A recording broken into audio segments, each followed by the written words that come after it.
Yes, dear. Call this meeting to order March 3rd, 2026. Please stand and join us for the Pledge of Allegiance.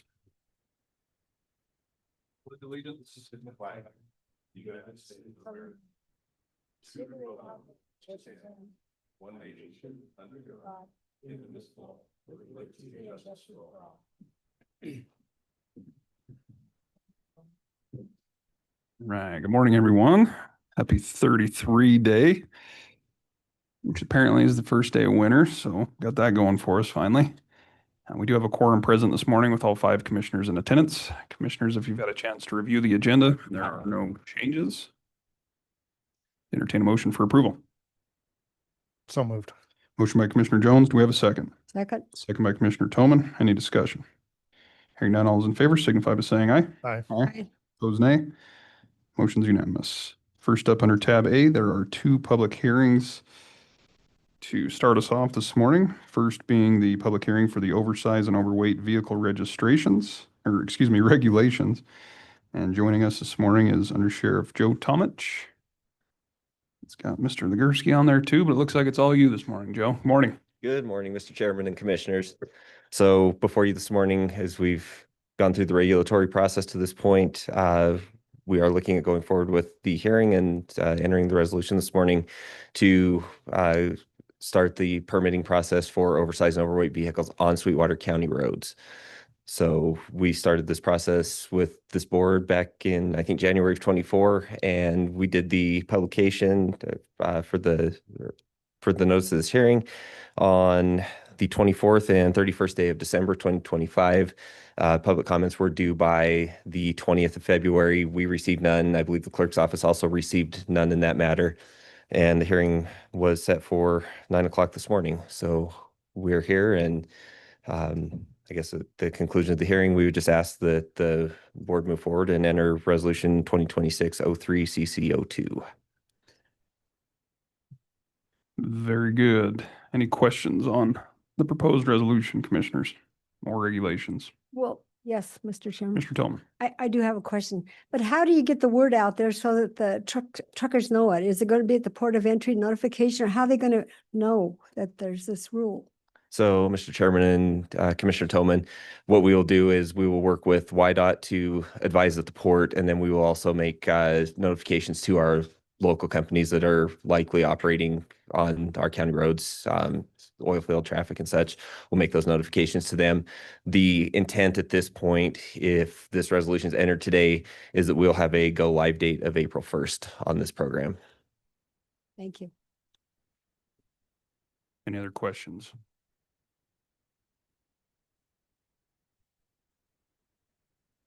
If not, I do believe we need to open this up for a public hearing. So at this time, if there's anyone online or in the audience that would like to speak to the proposed regulations for the oversized and overweight vehicles, now would be the appropriate time.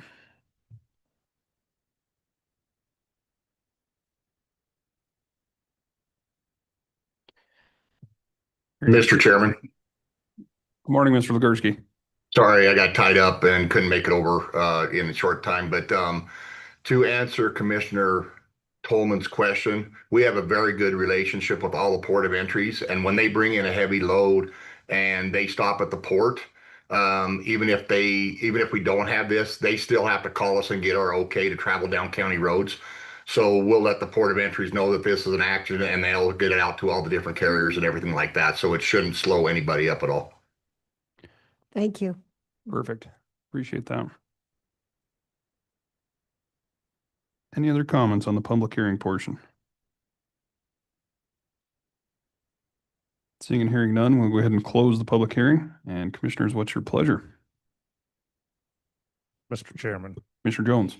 move to approve resolution 2026-03-CC-02. We do have a motion to approve resolution 2026-03 CC02 by Commissioner Jones. Do we have a second? Second. Second by Commissioner Richards. Any further discussion? Hearing none, all is in favor signify by saying aye. Aye. Opposed, nay. Motion carries unanimously. Thanks, Joe. Appreciate your work on that. I know that's been a grind, but it'd be nice to finally have something on paper and start enforcing. So It's been a project, but I think it'll be good for everybody. So thank you guys. thanks very much. And thanks, Gene. We appreciate your help on that. Gene, No are you problem. gonna, Thank you. are you gonna post overweight signs on the county roads anywhere? We don't have to post overweight signs on the county roads. The bridges that are in question already have regulated signs on them. So the overweight signs don't matter. It's just, it's like they don't post on the interstate overweight signs. You just know. So this will be going out to the port. It'll be advertised and everybody will know about it. So it's not, it won't be a surprise. Okay, thanks. It's going to move us right along into item number 2, which is the 2026, 2027 liquor license renewals. And joining us this morning is Sweetwater County Clerk Cindy Swinson. Good morning. Good morning, Chairman, Commissioners. A notice of application was published in the Green River Star January 29th and February 5th of 2026 to give notice that the renewal of retail liquor licenses, retail malt beverage permits, restaurant liquor licenses, and limited retail liquor licenses would be brought forward today on March 3rd. So I have broken them out as in the past. We do each one separately and open it for a public hearing. So I've done that for you on the paper. So I will read which ones we're doing and then give you that opportunity to approve or not the liquor licenses. So first I have the retail liquor licenses, which is Buckboard Marina at Flaming Gorge, Fast Stop 1134 Inc., Cruel Jacks, The Hub, which is the Mustang Travel Stop, Irish Cowboys, doing business as Green River RV Park, Kayar Distributing, which is Kelly's Hitching Post, Laline A. Miller, Mitch's, Little America Hotels and Restaurants Incorporated, Love's Travel Stops and County Stores, AHJT Enterprises, doing business as White Mountain Mining Company, Varley Mercantile, doing business as Point Bar, Eden Saloon and RV Park, which is the Eden Saloon, and 374 Liquor LLC, which is doing business as 374 Liquor. Very good. Thank you, Clerk Swinson. Any questions on the retail liquor license renewals, Commissioners? Yes, you didn't read Rolling Green Country Club. Is that a different than what's on the list? Yes, Okay, that will come up here under Retail Liquor Licenses Club. thank you.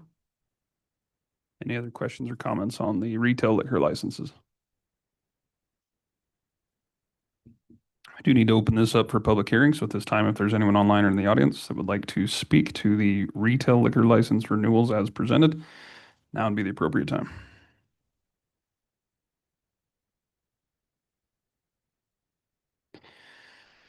Seeing and hearing none, as we have literally no one in the audience but staff, we'll go ahead and close the public hearing. And Commissioners, what's your pleasure? Mr. Chairman, Mr. Richards. I'll be abstaining from item number 5, which is KR Distributing Incorporating doing businesses as Kelly's Hitching Post, as I'm an interested party on that license. Very good and duly noted. Thanks, Commissioner. Commissioners, I entertain a motion to approve the retail liquor licenses as presented. So moved. Motion by Commissioner Slaughter. Do we have a second? Second. Second by Commissioner Jones. Any discussion? Hearing none, all is in favor signify by saying aye. Aye. Aye. Pose nay. Motion passes unanimously with Commissioner Richards abstaining from item number 5. Okay, next on the list, we have our restaurant liquor license. We do have one that is Bodwin Brothers Enterprise, doing business as Bavura Brazilian Steakhouse. Any questions on this restaurant liquor license, Commissioners? If not, we'll open this up for a public hearing at this time. If there's anyone that would like to speak to the restaurant liquor license before us, now is the appropriate time.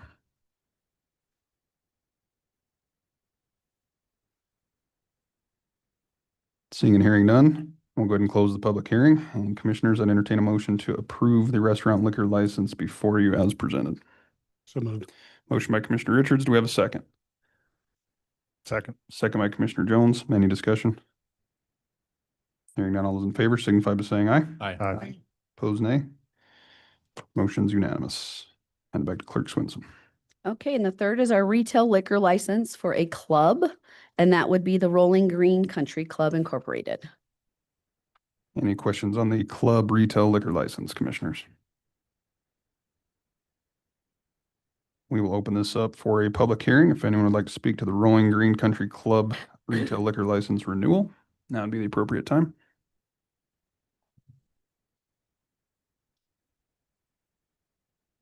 And with none, we'll go ahead and close the public hearing. And commissioners, I entertain a motion to approve the renewal of the Rolling Green Country Club retail liquor license as presented.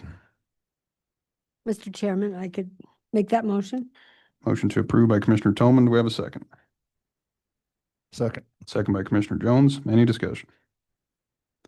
Hearing none, all is in favor, signify by saying aye. Aye. Opposed, nay. Motion's unanimous, and we'll hand it back to Clerk Swinson for the final. Okay, and last we have our county malt beverage licenses, which are Crossroads Travel Plaza, Eaton Investments Incorporated doing business as Farson Feed Store, Roger D. Varley, Point Merc, Little America Corporation, and the Mustang Travel Stop LLC. Thanks, Clerk Swinson. Any questions on the county malt beverage license renewals, commissioners? With none, we will go ahead and open up this final public hearing for these items. This time, if there's anyone online or in the audience that would like to speak to the renewal for the county malt beverage licenses presented before us, now would be the appropriate time.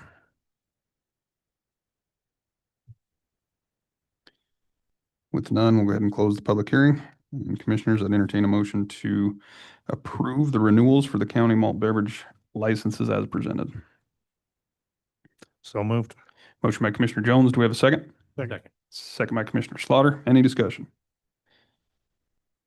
Hearing none, all those in favor signify by saying aye. Aye. Opposed, nay. Motion's unanimous. Thank you. Thanks, Clerk Swinson. Appreciate it.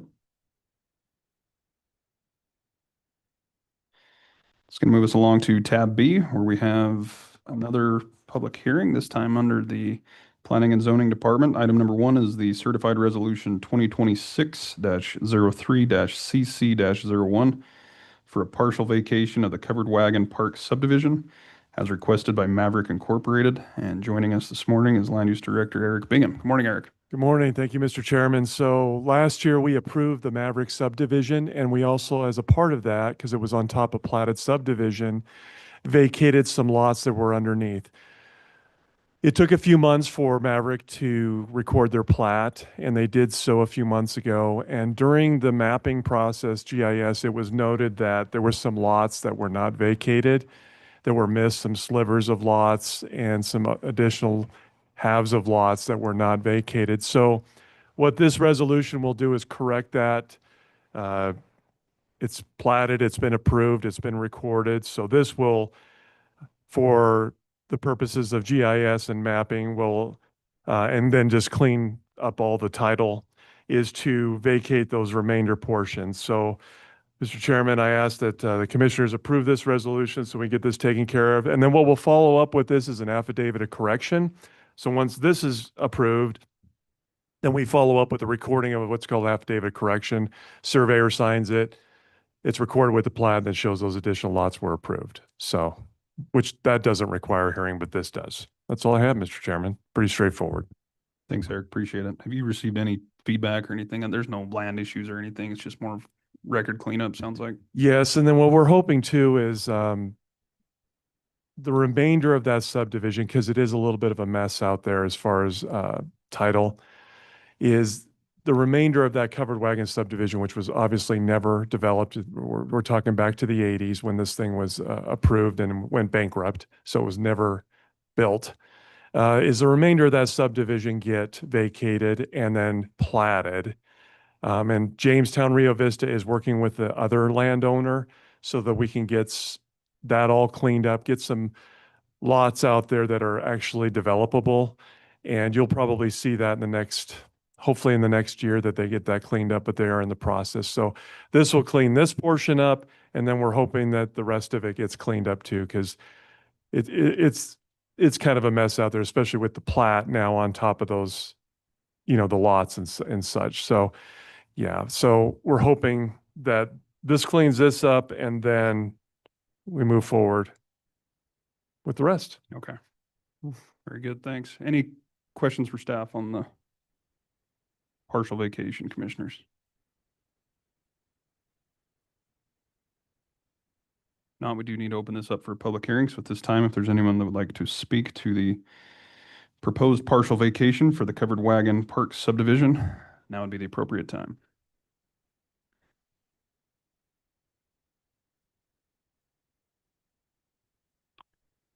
Seeing and hearing none, we'll go ahead and close the public hearing. And commissioners, what's your pleasure? Mr. Chairman, Commissioner Jones, move to approve resolution number 2026-03-CC-01. you have a motion to approve resolution 2026-03-CC01 by Commissioner Jones. Do we have a second? Second. Second by Commissioner Toman. Any discussion? Hearing none, all those in favor signify by saying aye. Aye. Opposed, nay. Motion's unanimous. Thanks, Thank you. Eric. Thank you, Mr. Chairman. It's going to move us right along into the county resident comments and concerns portion of the agenda. At this time, if there's anyone in the audience or online that would like to address the governing body, we limit this to 3 minutes, and the floor is now open.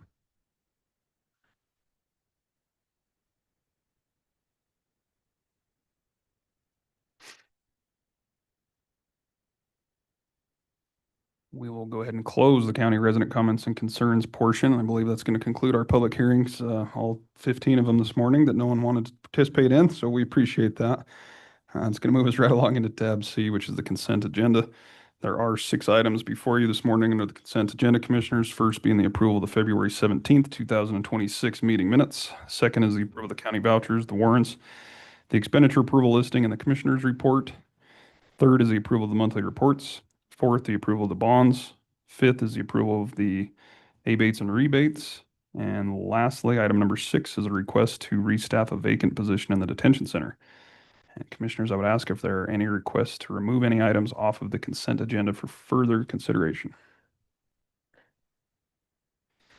I would ask that we remove warrant number 129565 out of the expenditure approval listing for bonds, plumbing, and heating.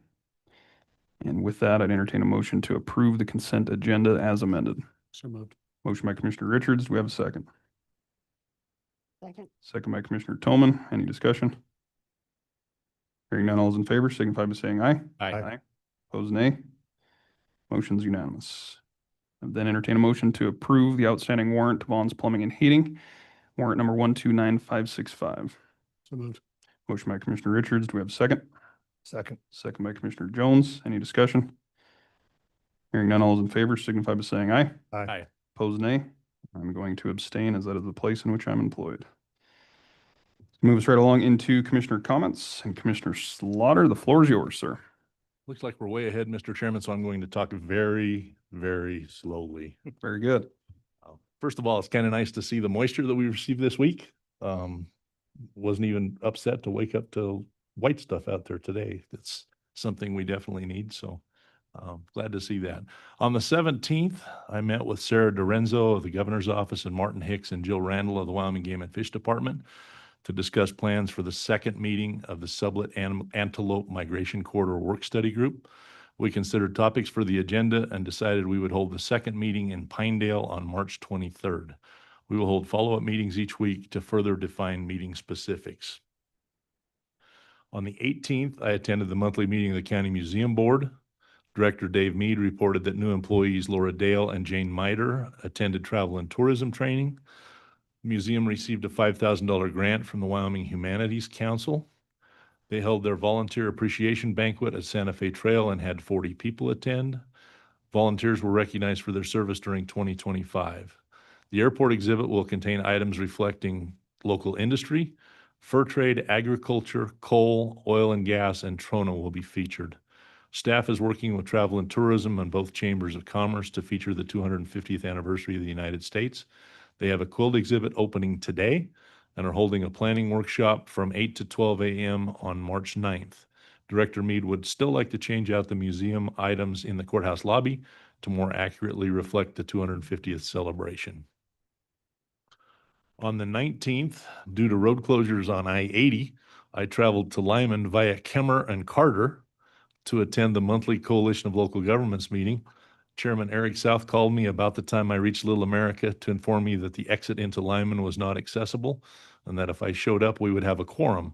He suggested dropping down from Kemmer. It was a pretty nice day, so I took the drive, and it was an interesting drive, which I haven't done in the daytime, I don't think, for a long time.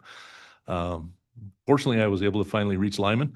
CLG attorney Danielle Betancourt gave reports on President Trump's executive order 14386, strengthening United States national defense with coal power, which directs the Secretary of War to approve or enter into agreements to purchase power from the coal generation fleet.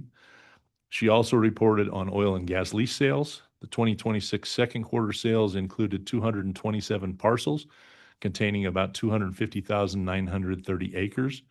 Third quarter sales included 271 parcels totaling about 357,357 acres, 62 of which were in Sweetwater County. Danielle also reported on the Rock Springs RMP, that the record of decision is expected in September. She reported on the Jackalope Wind Project, that the project is officially dead. She reported on Wild Horses, there was no update. Ashley National Forest projects, Bridger Teton projects plan revision, Bureau of Rec draft environmental impact statement for evaluating operational alternatives for managing the Colorado River reservoirs after 2026. She also spoke on the notice of new categorical exclusion for authorization citing construction, operation, reauthorization, and decommissioning of advanced nuclear reactors, which we will talk about later today. Those comments were due by March 4th. I then updated the group on the antelope migration work study group progress. On the 23rd, we had our weekly follow-up with the governor's office and Wyoming Game and Fish on the antelope work study group. We set a tentative agenda and made assignments for each of us to line up presenters. We will continue to refine the agenda and prepare for the meeting as the date approaches. On the 24th, I worked with the trustee Bank of Oklahoma on requisitions and updated the balances of each of the non-participating entities with the new distribution balances for the specific purpose tax. I then met with a local citizen to discuss the antelope migration corridor study. I think it was informative for both of us. He has been involved in the mule deer study and has been a longtime worker in the oil and gas industry, along with being an advocate for local wildlife. His insight into the issues and questions of the process will certainly help me in my role as chair of that work study group. On the 2nd, I updated all of the accounts of the specific purpose tax with new interest accruals for February. I then spent the rest of the morning preparing for this meeting and taking care of some routine email and phone calls. Later that afternoon, I had another follow-up meeting on the Antelope Corridor Study Group preparation. I was then able to make it over to Rock Springs to attend the Budget Essentials Forum sponsored by the Rock Springs Chamber of Commerce. Commissioner Richards, Mayor Mickelson, and Governor Gordon spoke on the respective financial condition of the county, the city of Rock Springs, and the state of Wyoming. I would guess that there were probably about 80 people who attended, and they were rewarded with an excellent discussion of current conditions of local and state governments. I'd like to take this opportunity to give special recognition to Commissioner Richards, who I think once again exhibited his professional conduct and represented us very well in doing that forum last night. With that, Mr. Chairman, I will end my comments and would stand for any questions. Very good. Thanks, Commissioner. Questions or comments for Commissioner Slaughter's report?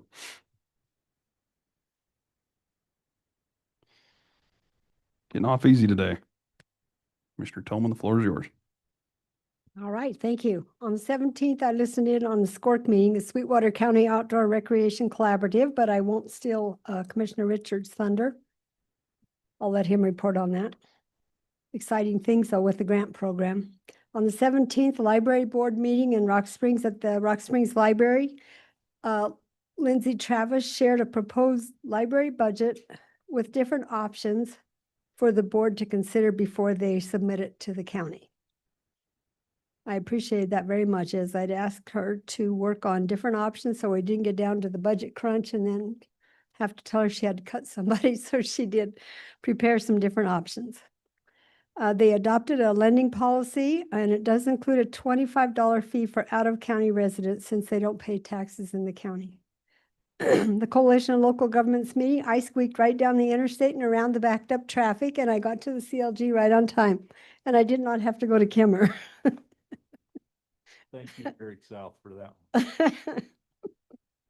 Oh, it was a close call for me too. The traffic was backed up right to the exit and a little more. On the 23rd, I did not attend the Sweetwater County Combined Communications Board meeting I was unable to do that, but since they're reporting, given their annual report today, I'll let them give us an update. On the 26th, I attended the Golden Hour Senior Center meeting, the new time, 9 a.m. on, I think it's fourth Thursdays of the month. Their total meal count is down a little bit, but they're still doing lots of activities, bingo night, pancake supper, care for critters. And March 23rd at 10 a.m., you can decorate the bunny craft project. The Green River Chamber of Commerce donated a couple $1,000s to the center from their Decorate the Duck event. And so they're going to participate in that and help promote the Decorate the Duck. So I want to see all of you adopt a duck. They are seeking a United Way grant and plan to use the Corbillis grant to make the front doors handicap accessible. Marcia Driggs, the director, is working with Jean Legursky on removing the meeting room storage wall and on the front door requirements. Their governance committee is reviewing their bylaws. On the 27th, I drove to Cheyenne again, twice in 1 month. That was so much fun, but the roads were great, so it wasn't too bad. For the Governor's Art Award, the Rock Springs Fine Arts Center was one of 4 awardees this year. It was held at the Little America in Cheyenne, and it was an amazing event. Probably 500 people there with a great dinner and a presentation by the governor and follow-up speeches by the awardees. Library Director Lindsay Travis gave a great acceptance speech. The center was nominated by Bernadine Kraft and others and us. I was approached by one of the Arts Council members and told that our letter of support made the difference in choosing the Fine Arts Center for this award. So thanks, commissioners, for helping with that. I shared with Commissioner West this morning a copy of the decorum and civility rules for legislative meetings, and I recommend that we adopt something and post it in the back of the room for audience. We may not always have a chairman with such a huge gavel that he can crack them on the head, so it might be good to have some rules of decorum. I appreciate that my fellow commissioners are going to meet with the Conservation District in special work sessions on Thursday.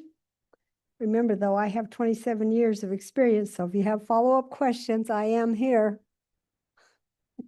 How many years? Mary? Hear ye, hear ye. 21 years on the Conservation District.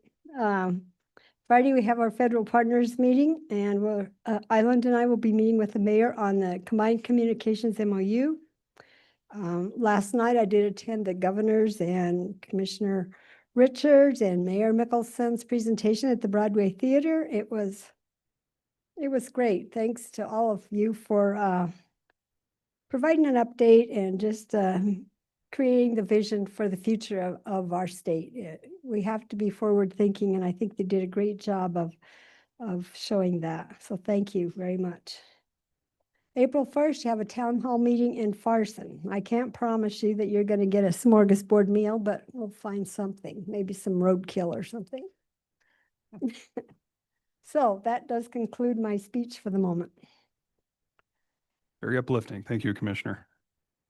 Questions or comments for Commissioner Tillman's report? Commissioner Jones? Was it 7 years you said you'd been doing that? I sorry, I wasn't listening. 27, then it was 21. Lest you ever forget. I would add on the Community Fine Arts Center, a shout out to them. I think the greatest thing they're doing is that they are encouraging youth and adults to explore their own creativity. So they display artwork from all of the schools in the Community Fine Arts Center on the walls for 3 months in the spring. And it draws the parents in to see the kids' artwork. So I think it's a great exposure to what the Fine Arts Center has and getting the kids interested in art. So. Very good. Thank you. Any other questions or comments? Commissioner Tillman's report. We certainly admire your service, and we know who to lean on when it comes to conservation and federal land issues. So don't ever get that twisted. Thank you. Commissioner Richards, the floor is yours. And water. I got That's right. Yes, I had to kind of remind my fellow commissioners on certain issues this morning, so they're all out. Thank you, Mr. Chairman. Good morning, Commissioners. Should be a short report this morning. In the evening after our last meeting, I remotely attended the Sweetwater County Outdoor Recreation Collaborative meeting. As Commissioner Toman said, was it Tuesday? Maybe that was the next day. I can't quite keep it straight. The Outdoor Recreation Trust Fund is live now. They are taking applications for that funding. I forwarded the information to our grants administrator and public works director. Though I'm not sure we'll have any projects for the first round of funding, because as you know, we haven't done our park study as planned because we didn't have any bids on it. But I think Gene's been working on that. Let's see, where am I at? On the 23rd, I joined John King for my monthly visit on KREO radio and then remotely attended the weekly Power Coalition call as well as the SEDC board meeting. SEDC has adopted new bylaws, which recalibrates their board makeup, making it a more traditional nonprofit organization. We formed an interview committee to recruit and interview candidates for the contract position that they'd previously authorized, and they'll be vouchering the county for the balance of the funds that we've been holding on their behalf. The continuing goal there is to transition to a more sustainable operation model with a renewed focus on economic development in the county. They're actively working on multiple projects, large and small, and hopefully we'll see some of those bear fruit in the future. The rest of the day was spent with the Southwest Counseling Service Board from 4 to 6:30 was a workshop with the contractor they hired to facilitate the development of their strategic plan. It was a pretty productive workshop, and while it meant a lot of extra time spent in meetings, I'm glad I attended. Regular business was conducted at the board meeting that followed, including some updates to the employee policies. They're continuing to work on amendments to their bylaws as they go through the restructuring of the organization. As I think I related previously, they advertised the position of a permanent director for the organization. They've conducted several interviews, and I believe they have some good candidates for the position. I think they'll be acting on that soon. Last night, I joined Governor Gordon and Mayor Mickelson in a discussion at the Broadway Theater in Rock Springs, facilitated by the Rock Springs Chamber of Commerce. It was a real good turnout, and we got into a lot of detail about the city, county, and state budgets and other challenges we're facing. I want to thank the governor for making time for our community. I think it was a really good discussion. Other than that, I've spent pretty much every minute glued to the legislative website and video feeds and engaging with our legislative delegation while they navigate the budget session. I'll continue to do that this week as the session wraps up. Looking forward, I'll continue to participate in the Power Coalition calls. On Thursday, I'll attend the Rock Springs Chambers Enterprise meeting. On Friday morning is our First Fridays Federal Partners meeting. The new interim leadership of our local BLM office was invited, so I hope all of you will be there to meet and hear from him. Next week, I'll attend another airport board meeting and a NACO CEWD meeting. On the 12th, I'll attend Mayor Mickelson's State of the City address at the monthly chamber luncheon. And on the 16th, I'll be back on KREO. And then it looks like we'll all be back here on St. Patrick's Day for our next regular meeting. In the midst of all that, I'm still trudging my way through the High Performance Leadership Academy. We're currently on week 8, so just a few more weeks to go. That's been an invaluable experience, and I'm glad I was able to participate.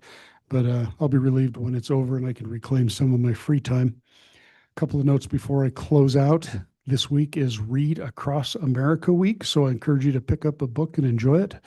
Today is also National Anthem Day, commemorating the adoption of the Star-Spangled Banner 95 years ago in 1931. And finally, Friday is Employee Appreciation Day. So I want to take a moment to recognize all of the staff for everything they do on behalf of all of the residents of Sweetwater County.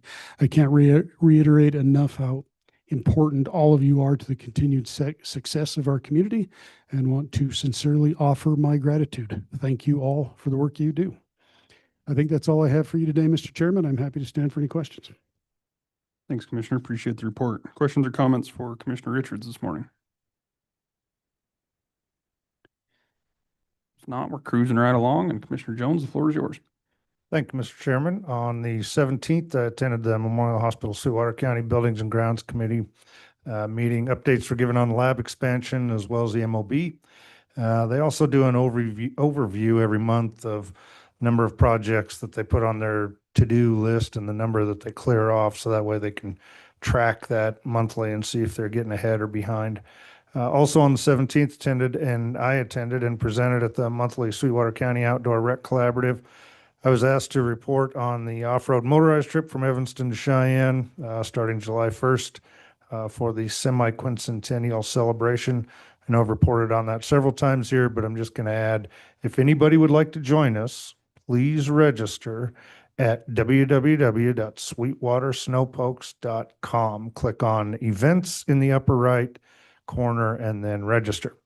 Certainly, it's going to be a great time, and I imagine it's going to be somewhat of an adventure as well. On the 18th, I attended a meeting with the BLM along with our chairman and our land director, Bingham. The main reason was to meet with some of the new faces and names.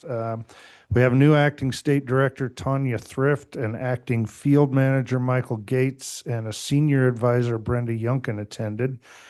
So many new names and faces. It was great of them to ask to meet with us and listen to our concerns regarding the RMP. Well, we obviously don't have any details of what they will propose. I'll say I finally left the meeting feeling optimistic, although cautiously optimistic. So we'll see where things go. But for now, I'm going to take it as a positive move. Also on the 18th, I attended the Joint Powers Telecom Board meeting. Most part in normal business was conducted. We'll have a presentation on that from that group later on today. On the 19th, I attended the Sweetwater GOP County Caucus. On the 25th, I reviewed the MHSC Finance Committee packet that was sent out. The hospital continues to show a positive bottom line and continues to move in a positive direction. So good news, I think, all the way around. And that will conclude my report. Thanks, Commissioner Jones. Appreciate that. Questions or comments for Commissioner Jones's report? Mr. Chairman, Commissioner Richard? Commissioner Jones's comment on the caucuses also reminded me that the Republican County Convention will be here in Green River on the 14th as a continuation of that caucus process. Very good. Appreciate that. Any other questions or comments? If not, I get a back cleanup today. It'll be a pretty short report, as Mr. Repetitive for everyone else here. Started off by attending the meeting with the BLM that Commissioner Jones just spoke to. Had similar feeling walking out of that. I think anytime, you have a senior advisor from the BLM fly in from DC, that typically means business. So we look forward to establishing some relationships with the new acting state director, as well as the, what appears to be the acting field office manager, and continue to work through this amendment process. It sounds like there will be a cooperator meeting coming up before the release of, I guess, the draft amendment, which is anticipated by the end of this month or the early next. And I believe Commissioner Slaughter spoke to it from Danielle's report at CLG, but the idea is to have it complete by September, at least the end of the summer. So we'll see where things head there, but we're moving forward cautiously, but with a little bit of hope. So look forward to getting back into those discussions. Outside of that, I had a couple of my monthly liaison meetings, first being the Young at Heart Board of Directors. Business as usual for the most part there. They continue to sort through their policy and procedures and are kind of getting things straightened out in that regard and updated. I did want to recognize Kevin Maloney for his service to that board.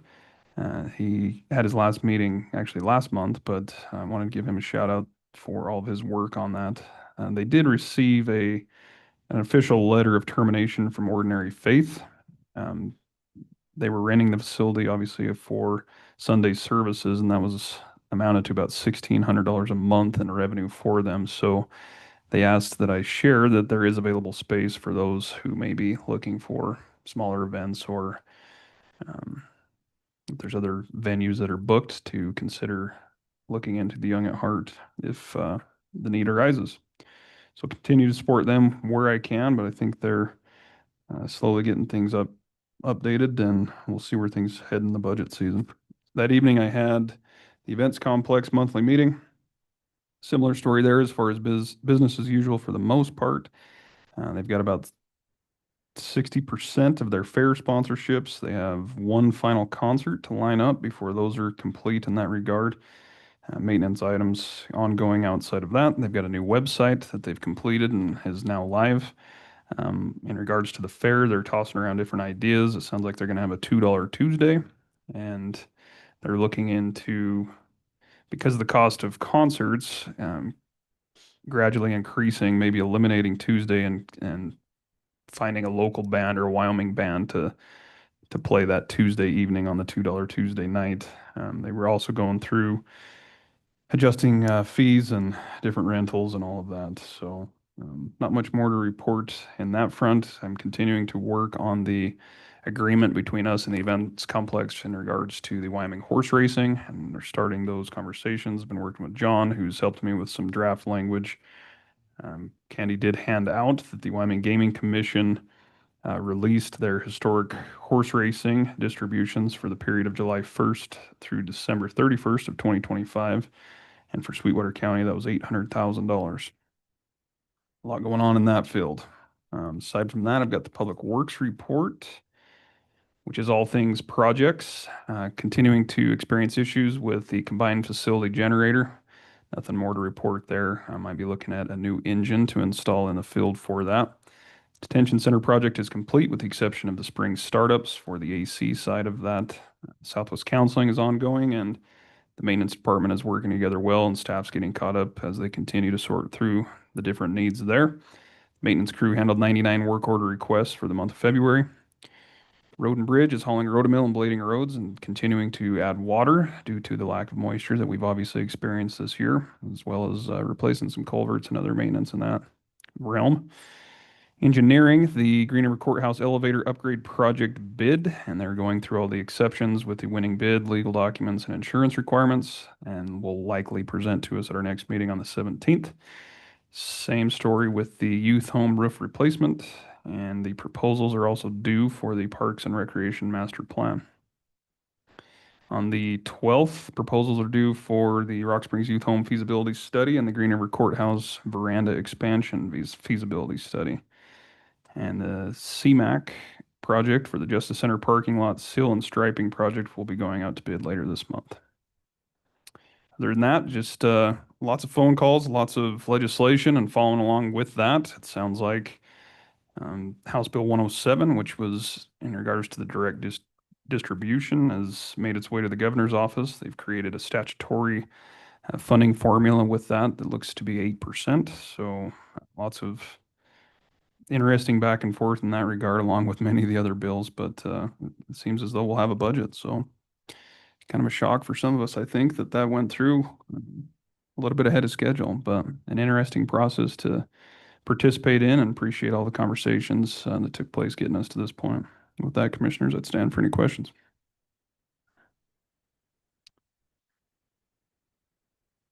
We are about 40 minutes ahead of schedule. So we got that going for us.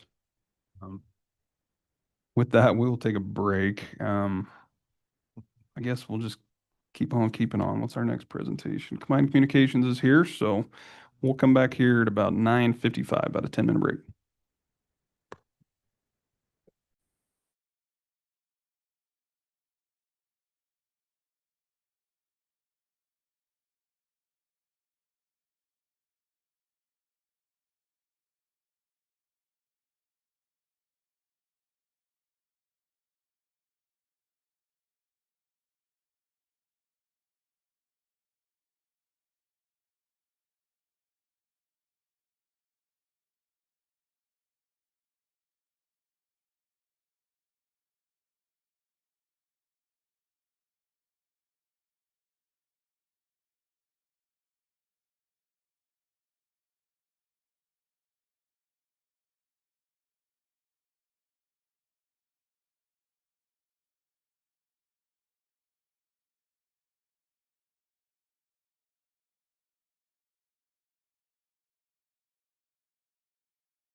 Just trying to mute Jones. All right, we'll call this meeting back to order.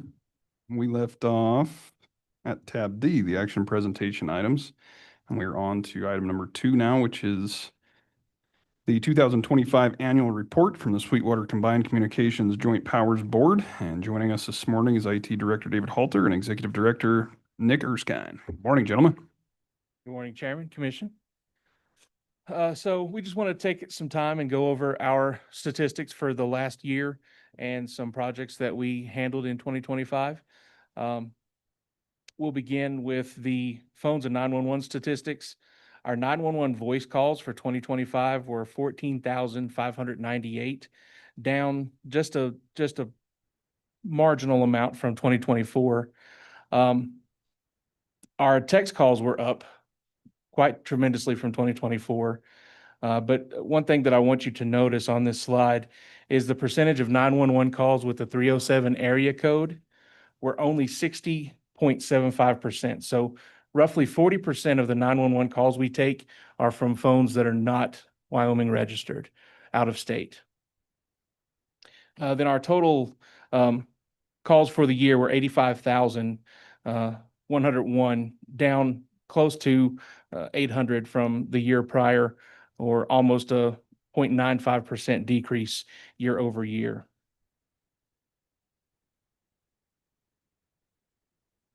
Then breaking it down for calls for service that were actually entered into the CAD.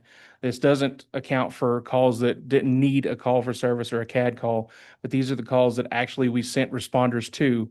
I'll point out that Sweetwater County Sheriff's Office responded to 27,452, Rock Springs 25,618, and Green River PD 11,835.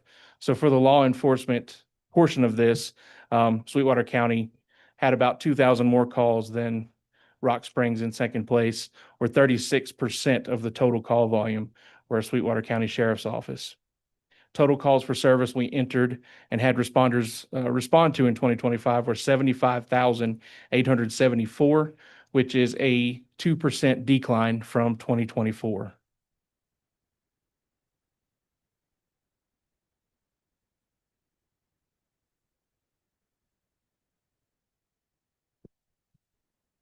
With our radio talk groups, just to quickly highlight on this, our Sweetwater County Sheriff's Office spent about 21,618 minutes on their county law channel with radio traffic. Rock Springs had about 25,000 minutes, so they had more traffic on air, but less call volume overall.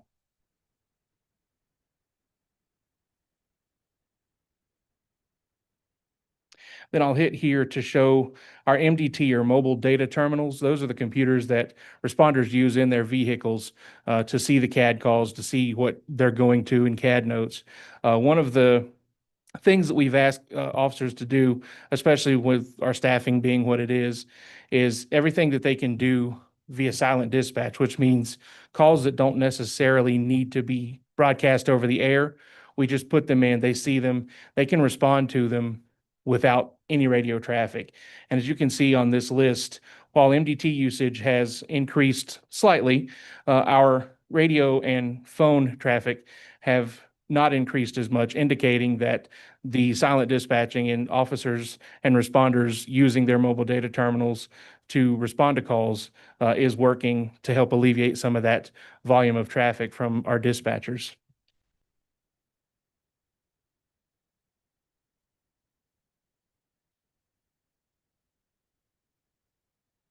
This is just a slide that highlights our priority dispatch protocol response systems for emergency police dispatching, emergency medical dispatching, and emergency fire dispatching.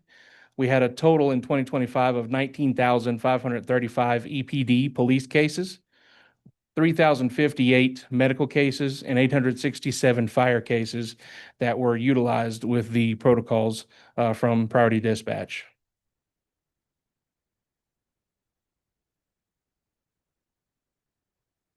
Then that's the RMS.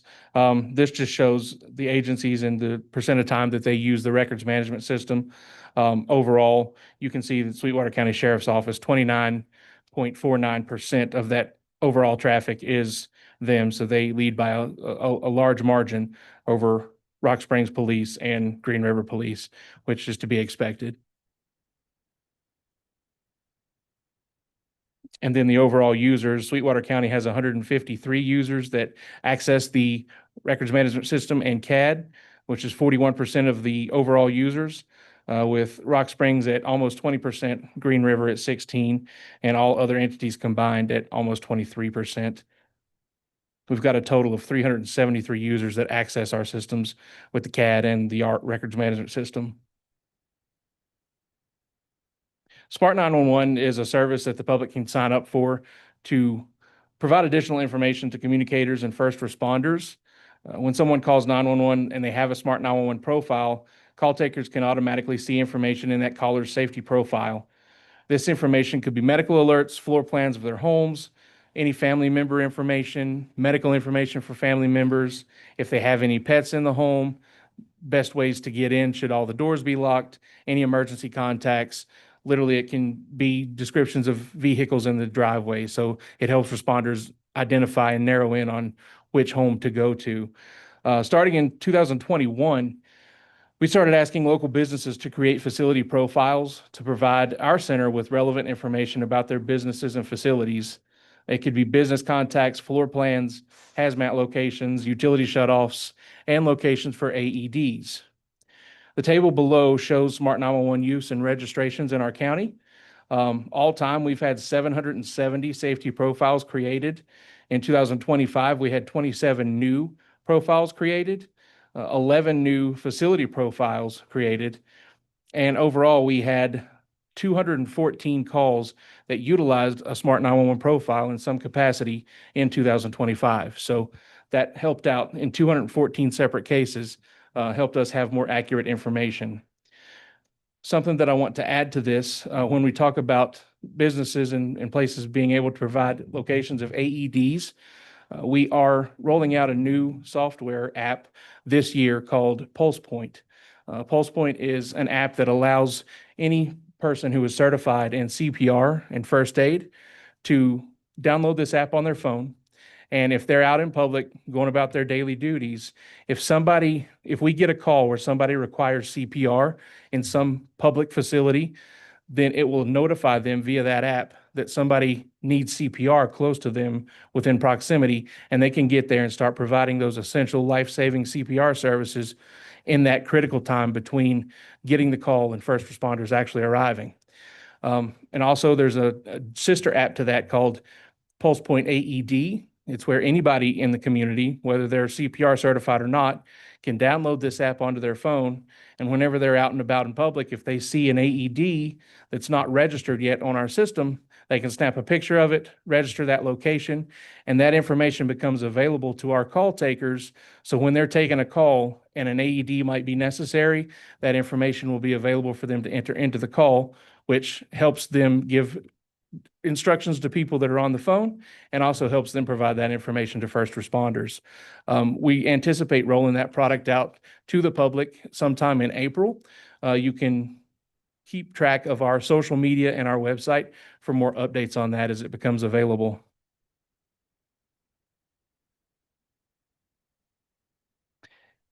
And with that, I will turn over the podium to my colleague, IT Director David Halter, and he can provide you some more information on some of our projects that we had in 2025. Good morning, Chairman and Commission. Good to see you today. So just some of the completed projects that we did over 2025. We finished our server upgrade. We had 3 servers that needed replaced out of the 5 that we currently have, and we accomplished that in 2025. Of course, those are things that need to be replaced every 5 years or so. And it also depends on software support. So I'm sure you've heard from your own IT department, like with VMware, with their upgrades, they only support certain hardware. We had to do this to get to the next version of VMware that we're currently running. With Farson, prior to this project that we did, we took their repeater that they have up there and we installed a wireline control on it, which means that we can directly control their repeater from dispatch rather than using another radio to talk on it. the reason why we wanted to do this is if we used another radio, which was the one that have on Wilkins Peak, we can only be on one channel at a time. So we can't listen to Granger, we can't listen to Superior, we can't listen to Farson all at once. So doing this allows us to directly control that repeater and talk on it, and be able to monitor that channel 24/7. So Farson was the first. I believe either Granger or Wamsutter might be next. Depends on funding and also which one's the most important at this point. Both Wamsutter has quite a bit more call volume, so we're probably going to concentrate on them first. But that is an issue that we have with the rural agencies right now, is being able to monitor them 24/7. We just can't. So our data center UPS up at the communications center was an emergency project. We were not planning to replace that until next fiscal year. Well, in July, one of the DC capacitors in it decided to release magic smoke and set off our fire suppression system in the room.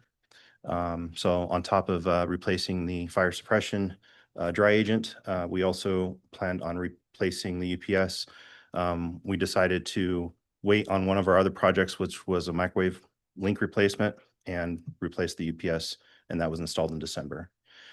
We were able to repair the old UPS to get us by until December, and we installed the new one December 5th, and it's working out pretty well. The other benefit to this new UPS is it's a bit more efficient. The old UPS was about 80% efficient. This one's 93%. So it actually gives us some savings on electricity too.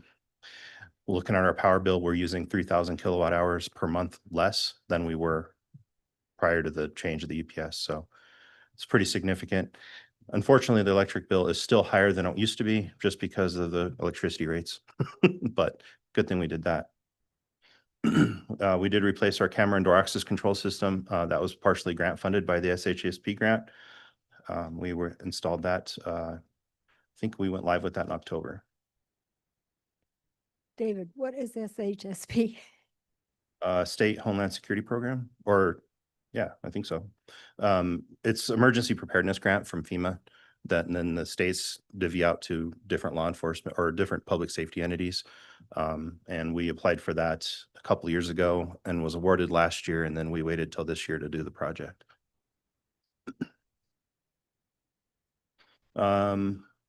And then what's left in this fiscal year, we're just replacing some of the UPSs at our communication sites. We only had 2 this year that we had to do, and those are much cheaper than the big one we had at the center. And then we also ordered a radio service monitor. That will allow us to service radios for our public safety entities. So that will help lower their budgets for PMs. So that we can just do it all in-house ourselves. So, and then beyond that are just different capital projects that we have planned for the future, not in any particular order or order of importance, but just what's on the radar. Any questions? Well, thanks for you both coming over and keeping us updated on everything happening in your worlds. I know it's, I can't remember the term you used, the first responders, I believe it was last year, and the importance of everything you guys do for the community. And certainly doesn't go unnoticed from our standpoint. I wanted to go back real quick in regards to, I think you called it the pulse point. Yes. Pretty cool technology. Do you see any issues with traffic congestion? It just seems like, you know, if you got dispatch first responders trying to head to that area, I mean, there's quite a few people that are CPR certified, right? So do you see any issues in that regard of congestion of, I mean, I would still think they're going to get out of the way if there's an ambulance or, you know, EMS on the way, but From just curious. metropolitan areas that utilize the service, there haven't been any real reported bystanders getting in the way. Like you said, most of the time people that are doing CPR, they're exhausted by the time the first responders get there and they're glad to give it up. But also they defer to the professional level of the responders, and they generally do a good job of getting out of the way. So I don't really see any kind of conflict there, particularly given the size of our county and our communities. Having more than one CPR certified person actually be able to get there, it's probably asking a lot. Yeah. No, I think it's good. I have And a obviously the quicker someone can get there, the better. Commissioner Toman? But Yes, I'm done. It's just a countywide alert though, goes to all responders, then it wouldn't be localized. So it'll be based on geographic area of wherever the call is. So it wouldn't be. It'll notify people within that vicinity Okay, that they can respond. Yeah. all right, thanks. So just to clarify, it's a 1/4 mile radius for the general public, and then professional responders, even if they're not from our area, it's a 1/2 mile radius. Oh, okay. So depending on who's using the app, they may get an alert, they may not get an alert. So it's a pretty tight circle. So Mr. Chairman, Mr. is Richards. there any statistics on what the response is? yes, Where that's? it's on where- pulsepoint.org, I think. I believe that's correct. Yeah. Or is it .com? I do know that they have statistics on there from their whole system as a, that's not it. It is pulsepoint.org, isn't it? Yes. I believe it is under.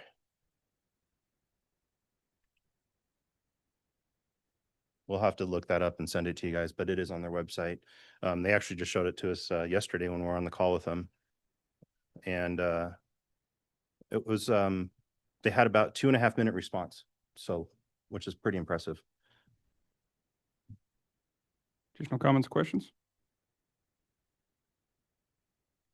Hey, so I was in conversations with Mayor Mickelson last week, and it sounds like you guys may have wrote a grant for some funding, I believe, to Congresswoman Hageman's office in regards to the Motorola radio console and the CallWorks 911 phone system. Yes.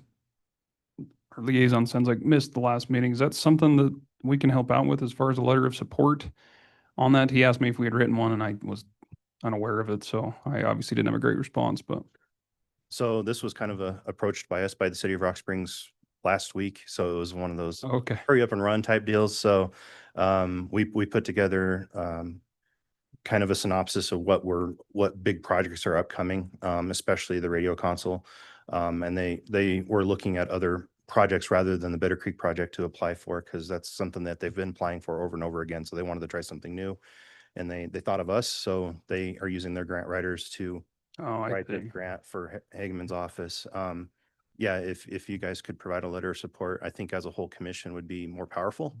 And anyone else you believe would be able to provide that, that'd be really helpful. The grant is due this Friday. So that would be wonderful if you guys could do that. And it would alleviate our capital needs to you guys, obviously, if we were able to get that. So. Yeah, he said something like if you're successful, you'd reduce your budget by about $1 million to the county. So we'd be happy to get on board with that. No, okay, that makes sense. I'm glad to know that. So We're actually kind of stuck in a hard spot right now because Motorola is offering $36,000 off per position for the radio console replacement, which would bring our total down to $884,000 for both of our dispatch centers. But we won't know about this funding until July. And that only lasts until the end of this month. So it's one of those, what do we do situations? Because it's almost $500,000 off. oh, wow. So, so the grant is going to be for the undiscounted price, and we may move forward with that. So it's one of those, I did ask Motorola what the chances are of getting that same price next year. And of course, they're not going to tell me that, but it was worth it asking. Sure. But- We can probably get something kicked out and then ratify it at our next meeting, but that helps. I just wanted to make sure if there was something we needed to help support you with, that we got it out in time. So Appreciate that. Thank you Yeah. for thinking of that. And just on top of that, if you don't mind, we are meeting with our budget committee tomorrow to hopefully come up with a budget for next fiscal year. It is due to the city of Rock Springs, March 20th for us. So we'll have something fairly solid by then, hopefully. So using some of the input that we've had with Marion Island. So. sure.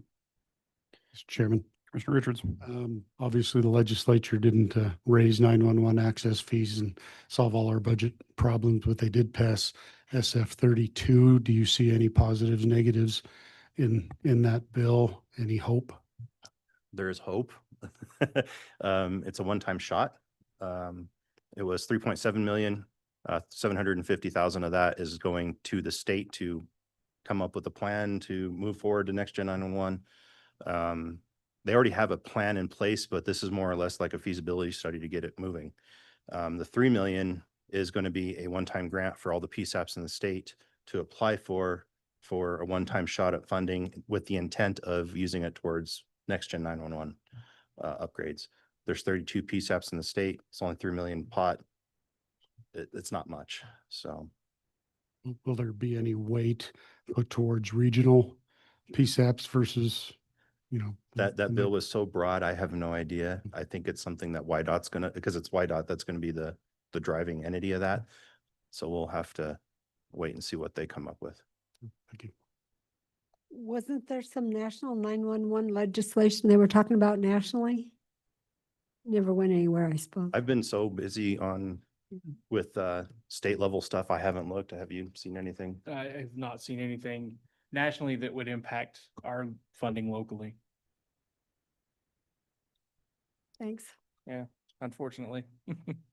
Yeah, there was a comment in passing in a conversation I had, and it's probably out of line, but you're here, so I'm gonna ask it. But obviously the ongoing upkeep with WildLink and all the different expenditures that come along with that. But the gentleman says, why are we continuing to invest in WildLink when we have Starlink? And I realize it's not the same, right? But it was kind of an interesting concept of accessibility. And I'm like, well, I'm not an expert in that field. So they're presenting here next month, so I'll ask. But I know that's a very simplistic question, probably for you more so than me. But what are your thoughts or your response to that? So WildLink is a public safety radio system. It's for first responders to be able to talk on the statewide network. Allows for interoperability. It's maintained by the state. Starlink is just an internet connection.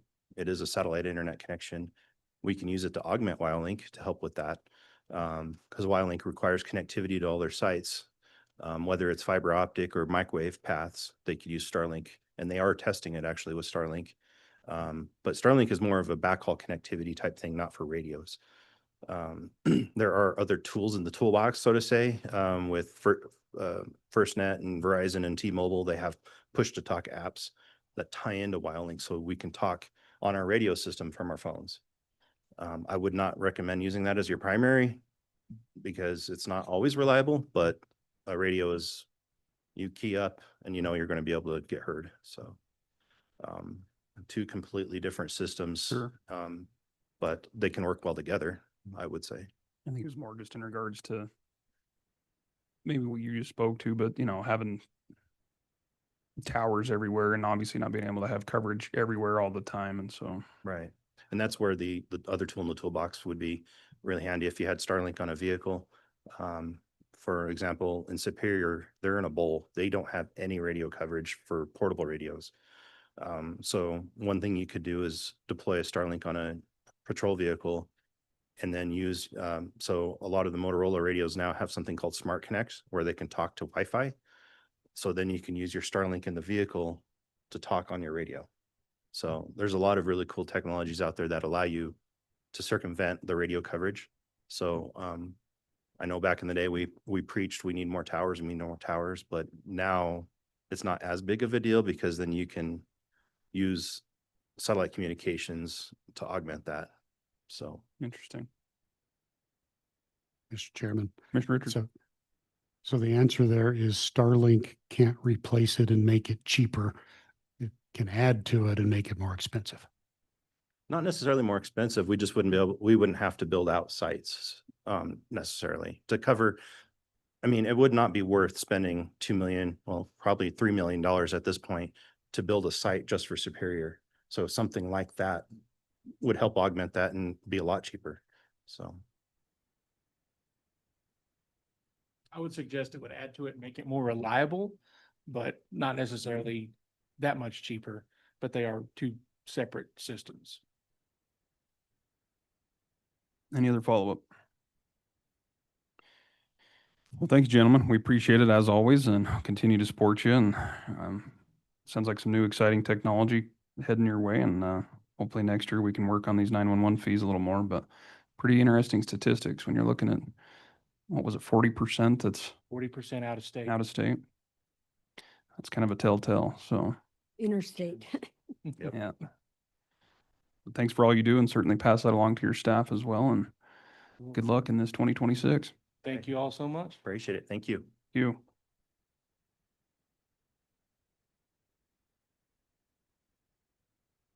It's going to bring us along to item number 3. We're still about 20 minutes ahead of schedule. We've got a letter of support for categorical exclusions for the advanced nuclear reactors. Joining us this morning again is Land Use Director Bingham. Morning, Eric. Good morning. Thank you, Mr. Chairman. So I prepared a letter for the Board of County Commissioners today to support a change under NEPA, under the National Environmental Policy Act, and CEQ, which is the Council of Environmental Quality.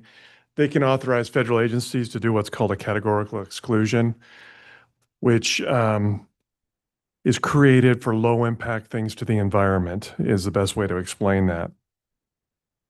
As some of you who have visited the Idaho labs in Idaho with the nuclear technology and how advanced it's gotten, especially with microreactors and small microreactors, they are looking at, the Department of Energy is looking at possibly making these categorical exclusions.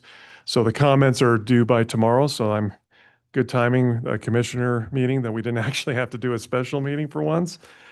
Just how these things come out. So there are extraordinary circumstances that preserves case-specific review. So what that means is, so if these do become categorical exclusions, I do want to emphasize that these will be safely done, that there is duplicative processes. This is part of the reason for making them categorical exclusions with NEPA. You have the National Regulatory Commission, which has an extensive process and permit process, as you've seen with the Natrium facility. And so we're trying to reduce duplicative processes by having this as a categorical exclusion. So what this is prepared for you is to support as it moves forward. It does not reduce environmental regulations. Those are all still there. It's just reducing a process that they already have to go through, which is through the NRC. So if there are issues that come up, so if this, let's just say this is a categorical exclusion and there are some environmental concerns, there's an endangered species or something to that effect, then they can still go through the NEPA process. So regardless if it is a CE, a categorical exclusion, there is still a safeguard that is there.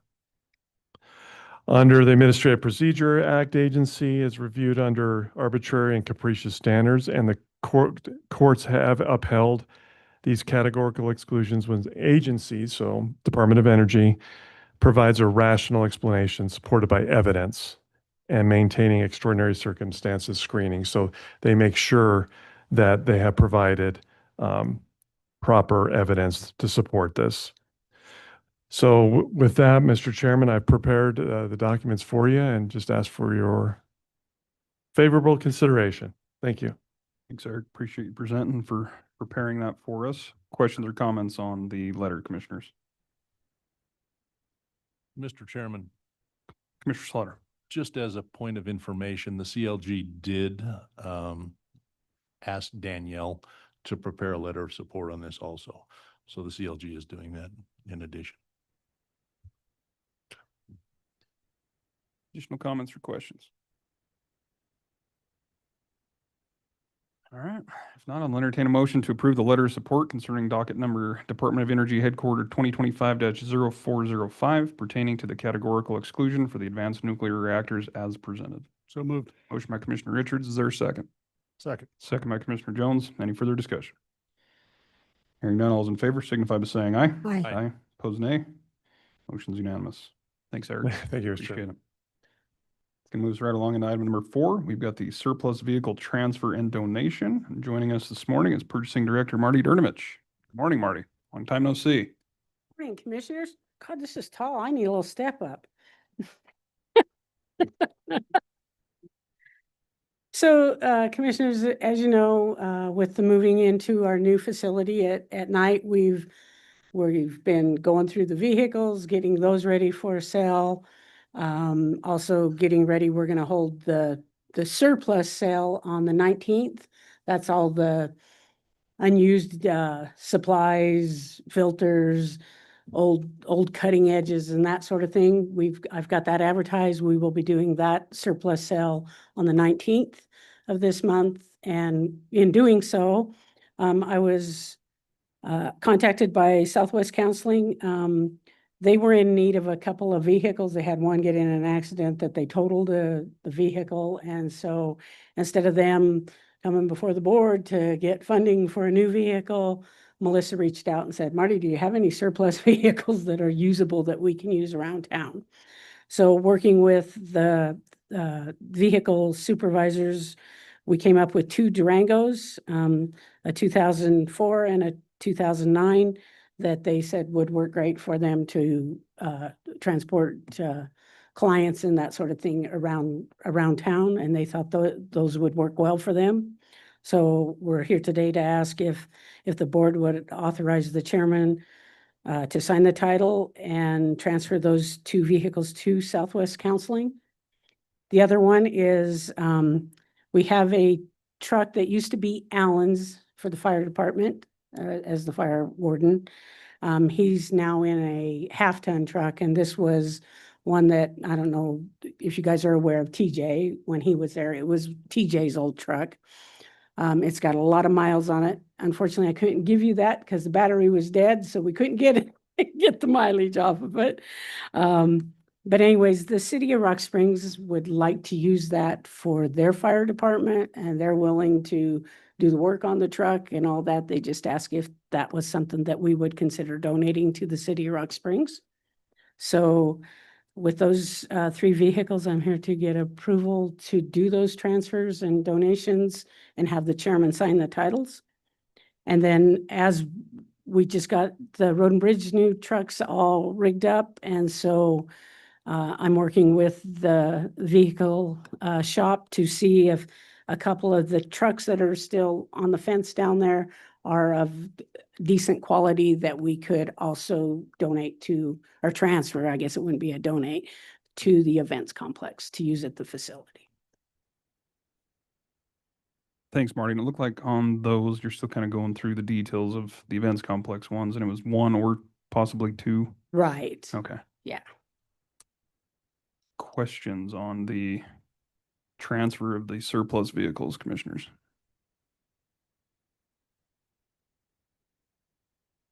Quiet bunch today. Yes, you are. So just so I'm clear, there's two Dodge Durangos for Southwest Counseling. Obviously the Ford F-250 for the city of Rock Springs, and then one or two additional vehicles out of Road and Bridge that would transfer to the events complex. Correct. Okay. Any follow-up? I'd entertain a motion to declare as surplus and authorize the donation of a 2004 Dodge Durango and a 2009 Dodge Durango to Southwest Counseling, and authorize the chairman to sign the applicable titles as presented. So moved. Motion by Commissioner Richards. Is there a second? Second. Second by Commissioner Toman. Any discussion? Hearing none, all those in favor signify by saying aye. Aye. Aye. Opposed, nay. Motion's unanimous. Then entertain to declare as surplus, authorize the donation of a 2013 Ford F-250 to the city of Rock Springs, and authorize the chairman to sign the applicable title as presented. So moved. Motion by Commissioner Richards. Believe we had a second by Commissioner Slaughter. Any discussion? Hearing none, all those in favor signify by saying aye. Aye. Aye. Opposed, nay. Motion's unanimous. Thank you. Do you need action on the events complex? Pardon me? Do you want us to take action on the events complex as well? If you would like, and then if there is some, then we wouldn't have to come back. We could just have have you sign the titles over to them. So I'd entertain a motion to authorize the chairman and the purchasing director, Durnovich, to work together on the potential of two surplus pickups from Road and Bridge to be considered for donation to the events complex. And upon that, authorize the chairman to sign the applicable titles. So moved. Motion by Commissioner Richards. Is there a second? Second. Second by Commissioner Toman. Any discussion? Hopefully that was acceptable, John. I kind of winged it. You have a motion and a second on the table. All in favor, say aye. Aye. Aye. Opposed, nay. Motion's unanimous. Thank you, Very Commissioner. good. Thanks, Marty. And lastly, we've got item number 5 under tab D, which is the award of contract for the design of the mezzanine security barrier. And joining us again this morning is Public Works Director Legursky. And good morning, Gene. Good morning, Chairman West, Commissioners. What you have before you is the design services contract for the mezzanine security barrier. Per Wyoming State statute, we do not have to go out for RFPs for design services. So what I did is I reached out to EDA. They were the original designers of the detention center. So they have intimate knowledge of what that is. They have all the existing things. Worked with them on getting what I thought was a fair price back. You guys last week or 2 weeks ago approved the budget transfer for that. And I'm just asking to approve the contract for this. Very good. Thanks, Gene. Questions or comments on the contract, commissioners? Mr. Chairman, on the note that I did give you, there was a couple minor changes to that contract. We took out the need for Wyoming labor. That is a construction portion that we always have in our thing. So we will not be doing the construction portion with the EDA. They are architects, so they don't like to get their hands dirty.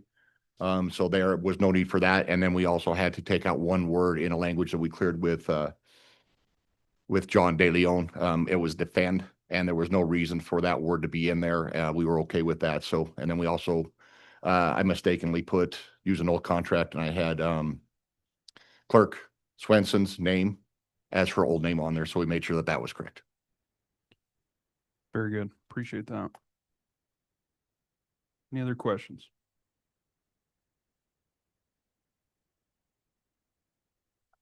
Not, I'd entertain a motion to approve and award the contract to EDA Architects Incorporated in the amount of $36,070 for the design, permitting, and construction period services for the mezzanine security barrier project as amended, and authorize the chairman to sign.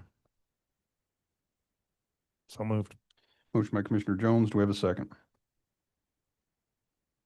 Second. Second by Commissioner Slaughter. Any discussion? Hearing none, all those in favor signify by saying aye. Aye. Opposed, nay. Motion's unanimous. Thank you. Thanks, Gene. Appreciate it.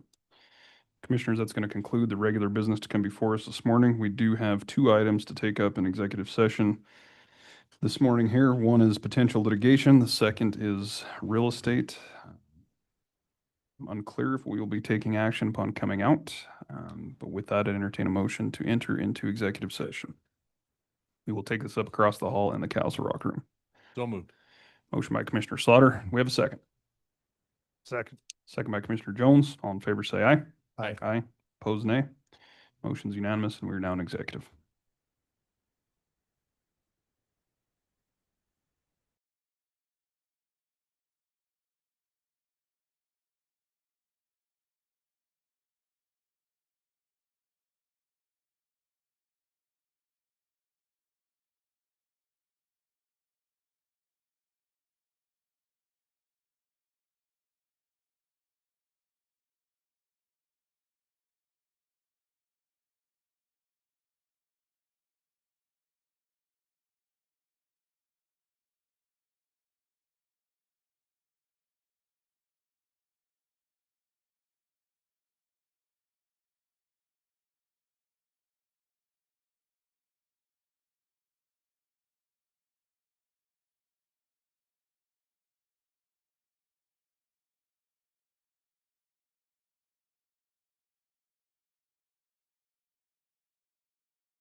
Have breakfast just as much. Didn't work out. That's what I was thinking there for a little while. Yeah. Entertain a motion to come out of executive session and reconvene the meeting. So moved. A motion by Commissioner Richards. Do we have a second? Second. Second by Commissioner Toman. All in favor, say aye. Aye. Aye. Motion's unanimous. After coming out of executive, we do have action to take. Commissioners, I would entertain a motion to allow the county attorney's office to respond to a habeas petition in the event that one is filed. So moved. Motion by Commissioner Richards. Do we have a second? Second. Second by Commissioner Slaughter. All in favor, say aye. Aye. Aye. Opposed, nay. Motion's unanimous. And Commissioners, with no further business to come before us this day, this meeting stands adjourned.